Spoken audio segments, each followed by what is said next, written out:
I let you go. Today in class we talked all about the kinesthetic feeling of communication. So how we can both start on a base level of communication and then one can raise the connection or the other can raise the connection to form some type of communication. We started off talking about our basic hand hold so that we had the most amount of surface area to make these changes in connection more successful. So we talked about not using the tendons in the fingers because that locks the wrist and forms that barrier where the communication can't go any further. So we want to use the muscles in our hand to create the curve. For follows, we did the jellyfish drill. Remember, your wrist needs to stay relaxed. So we have a nice little cave. Leaders, you have the towel rack. Shoot. Perfect. So the towel rack is the length of the towel. So leaders, your fingers are popping out the other side, and my pinky knuckle is connected to his index knuckle. So from the outside, you can't see his rings. Yes, so leaders, if you're watching your videos, you want to look out for that. And as a follow, you don't see space between my knuckles here. I am always rested at the pad of my hand. So again, that doesn't affect the connection in weight, it's just surface area. So follows, for us, we added a delay in the connection. We did an inside turn for 1, 2, I went second position, and 3. As soon as this happens, he's continuing his lead over my face, and I'm delaying it by giving him a little bit of connection back to my right as I wake my right foot and look over to him and triple out for 5 and 6. So from the top, with the counts, 1, 2, and 3, 4, 5, and 6.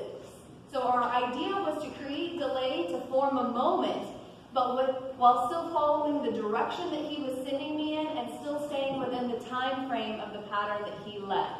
Leaders, remember just not to disappear when she's creating this delay. So don't say, oh, she wants something and giving her space. By doing that, you're actually giving her no more space. Yes. Yes.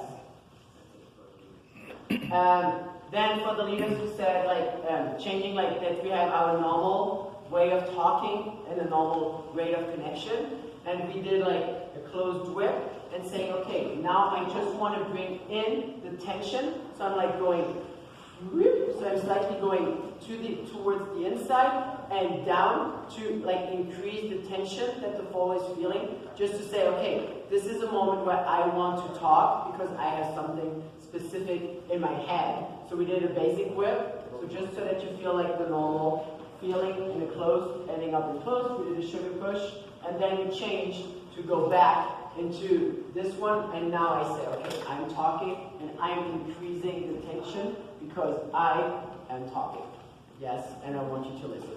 So it's just, you can do this most of the time when you do acceleration, you have to create this tension change. It was just for you to also realize that you can do it on normal speed pattern, just increasing the tension so that you communicate that she has to listen. And follows, don't forget that your frame will slightly reciprocate. It doesn't need to become a war between who's trying to be stronger than the other person. As a follow, my frame slightly is below his intensity, just by a little bit, but you'll notice that when he gives me this increase in tension, my frame also moves outward. Just slightly, because if he increased his connection inward and then I just relaxed my frame, that's not going to give us any more connection to be able to communicate with. So follows, your frame will also react when you feel that intensity increase. I think that was it.